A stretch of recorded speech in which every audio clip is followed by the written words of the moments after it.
I'm Carl Lucci with the I Refuse to Fail Partnership and 1530 events. Our free 1530 events, we allow people, we ask for new people to show up and we interview them. But another aspect of it is we talk about different business topics. We record those topics and then we put them out there on social media in different places. So maybe some of the information that we throw out there, people can take advantage of and use in their business. So today's topic, we thought we'd talk a little bit about AI, artificial intelligence, and see how people might be using it in their business, what their thoughts of it is right now. AI, even though it's fairly new, I guess, after a few short years, but I think we're just tipping the iceberg. And as far as AI goes, I'm going to kick off the conversation with, a lot of people are afraid to use AI, or they're afraid because it's new. I kind of think that AI is here to stay, and it's probably going to get bigger and probably even better.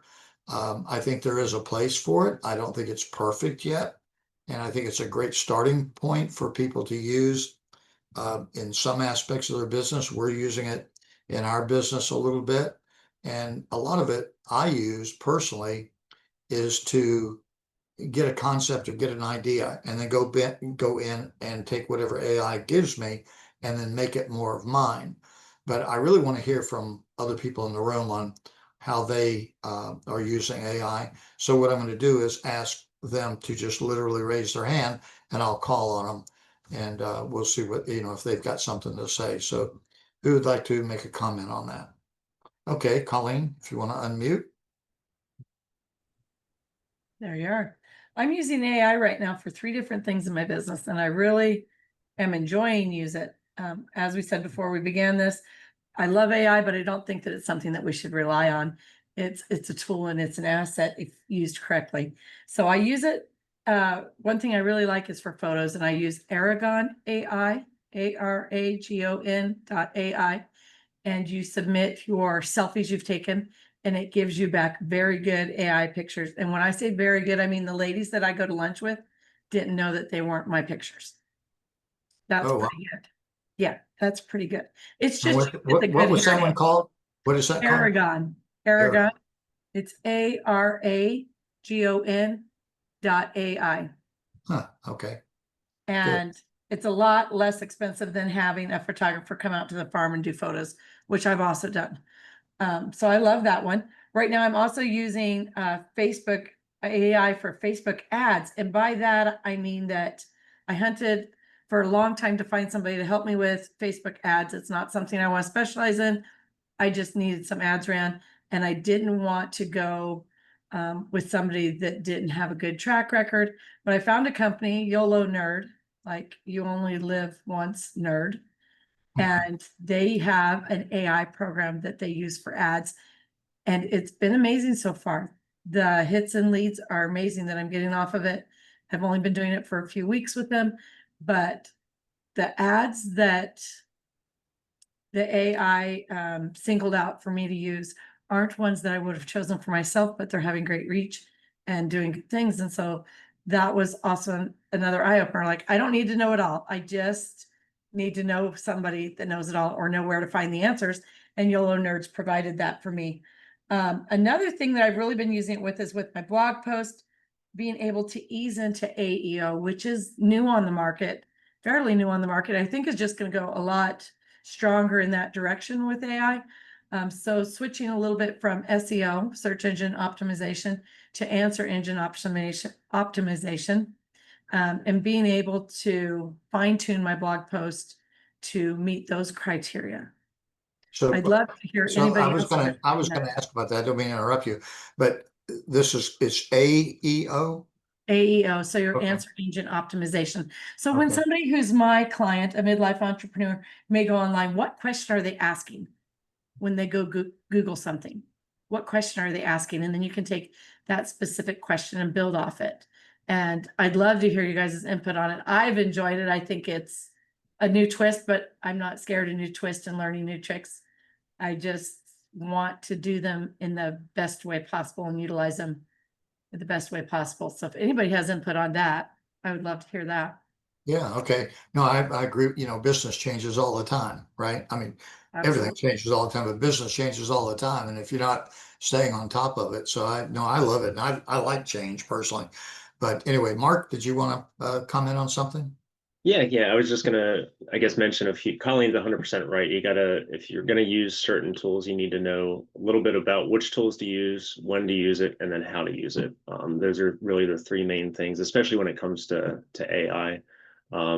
You can use it for blog post ideas and things like that, but if you just say, "Hey, write me a blog post about uh, this topic," it's going to kind of spit back the default. You have to give it kind of your prompts through there, which I know Colleen uses and things like that. So, but you have to know how to ask it. So it's not like everyone's just going to go out there and be a content writer by using these tools. You have to kind of have some knowledge behind it. And have someone that's going to be able to advise you on how to utilize those tools, I think, correctly. A couple ways that we're using it. So we are using Go High Level, and we implemented the AI chat feature within there, which has really been good this past couple months. It basically, what it'll do is when people ask questions or certain things on the website, it'll automatically respond based on the knowledge base or FAQs that you put in there. It booked an appointment, for example, today. Someone just chatted. They said, "Hey, Mark," they remembered me. They reached out through there. They wanted to set up an appointment. It sent them the booking link. They booked it. They asked, "Hey, is this confirmed?" The bot responded, said, "Yes, we're confirmed 11:30 next Wednesday."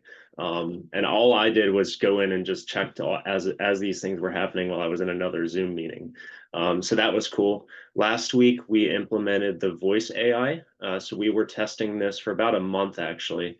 I'm one, as a small business owner, always use my cell phone for years. But I'm now at a point where, okay, I need to stop using my cell phone. I'm not gonna answer the missed calls anymore.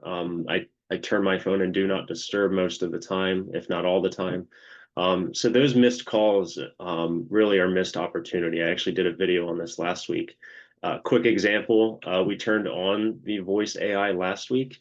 It answered 2 calls that came through my phone as spam, but they went through, I didn't pick up, and it went directly to the voice AI agent, who gathered their first name, last name, email address, telephone number, a description of what they're looking for.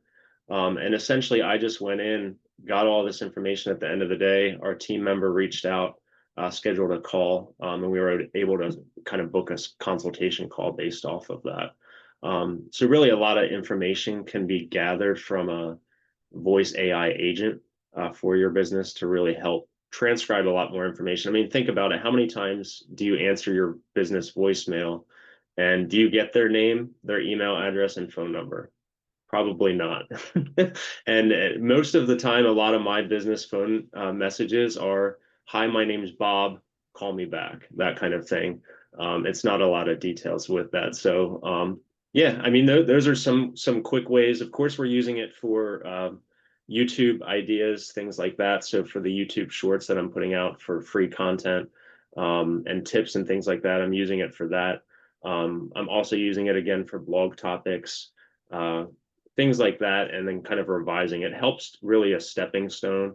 Our software team is using it within our coding platforms to help write simple functions. We're not using it to write full-blown programs, but we're really getting away. It's helping our team become a lot more efficient.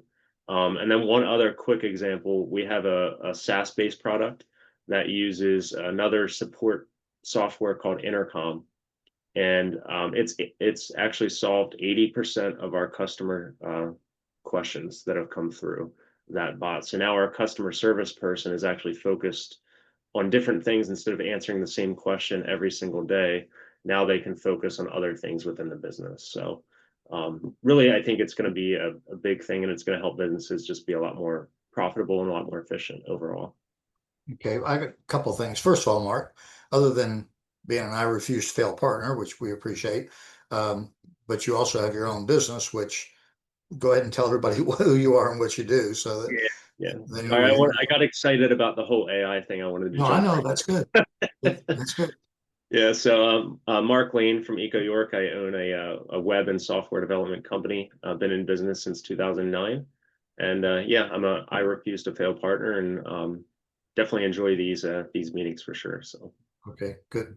All right, I have a question for you. You were talking about the AI gathering the person's information because it's obviously automated. So what does the AI, I mean, how does that function? I mean, is it something where the AI asks for that information? I mean, how does that work? So some of it is a lookup. So for example, it'll automatically have your phone number, so it can do a name lookup. That's one of the ways that it's gathering your name. It is also asking that in the beginning, just as a general conversation, like, "Hi, my name's whatever the AI bot's name is. What's yours?" kind of thing. And then it does ask for the email address, and it spells it out to confirm that as well. We did a few internal tests, and one of my business partners is Pino Desai, and it's a hard name to spell.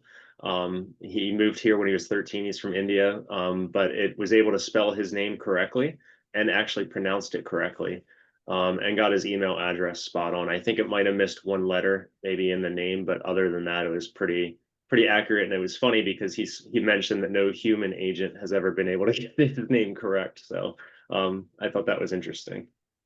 That is cool. Wow. Yeah, I mean, I think we're just tipping the iceberg on AI. I think I mean, it seems like, I think, okay, now we've done just about everything with technology that can be done. So we're pretty much peaked out. And every time I say that, here comes something new. And that's kind of what AI has done. And I think that's going to be a whole nother area where we're going to be amazed a year from now with some of the things that AI can do. That being said, it's just like everything else with the internet or anything else. There's good and there's bad, and there's people who will use it for bad reasons and people who use it for good reasons. We just have to make sure we utilize it for the good reasons.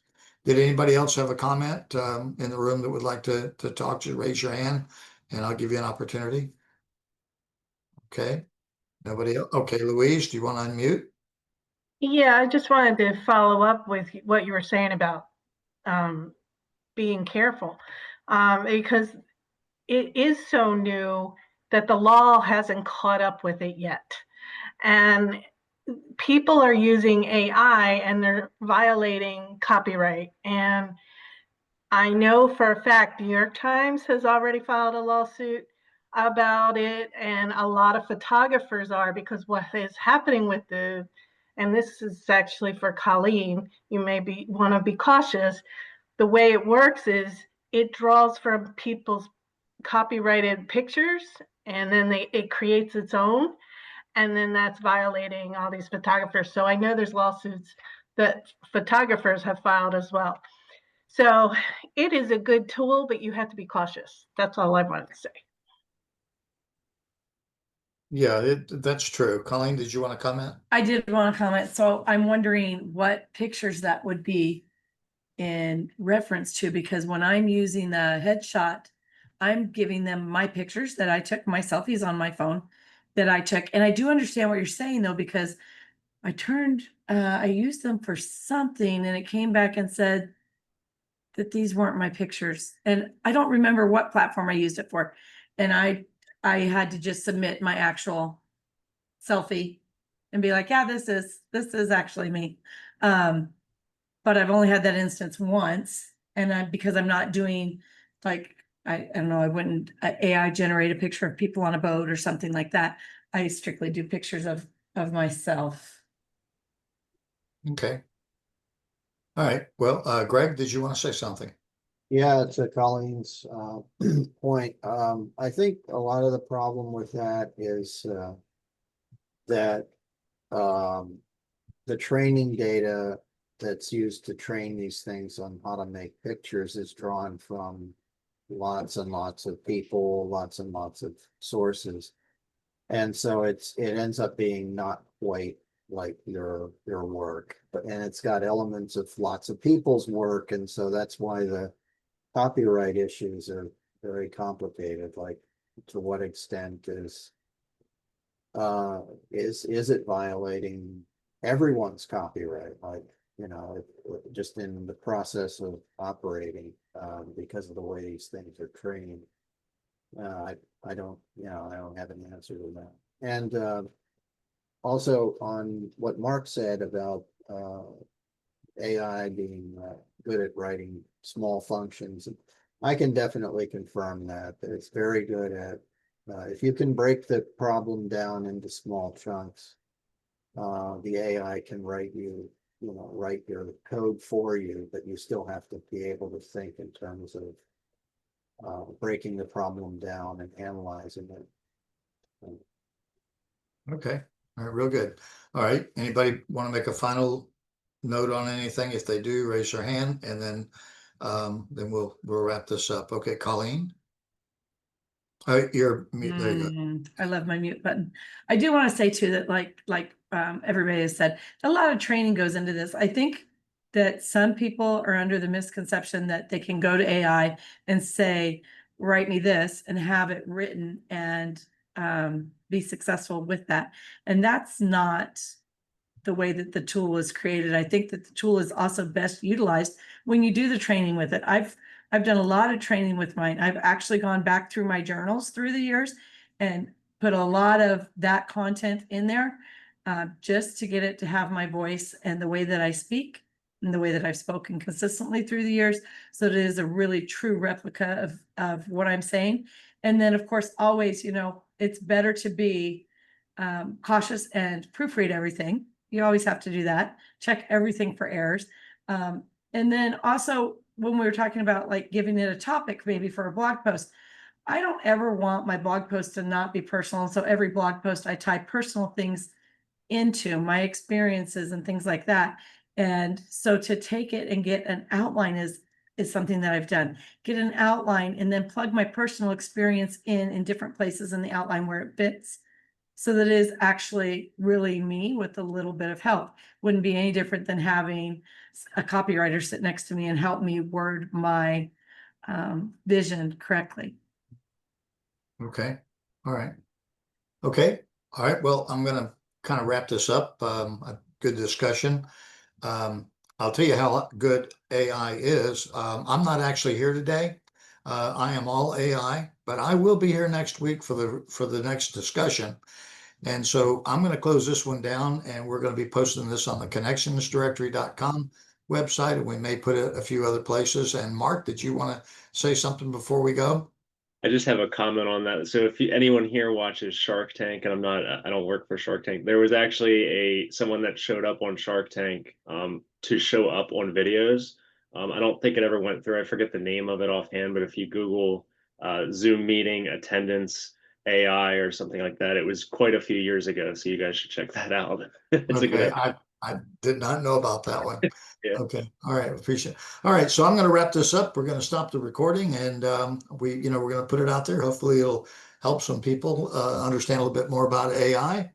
And this probably, with as rapid as AI is going, this will be an old video pretty soon, but because it's changing constantly. But I'm going to stop the recording, and then we will move on with the event. And by the way, anybody would like to join one of our events or participate in any of our conversations, they can go to iRefuseToFail.com, fill out a form, and we'll send you an invite.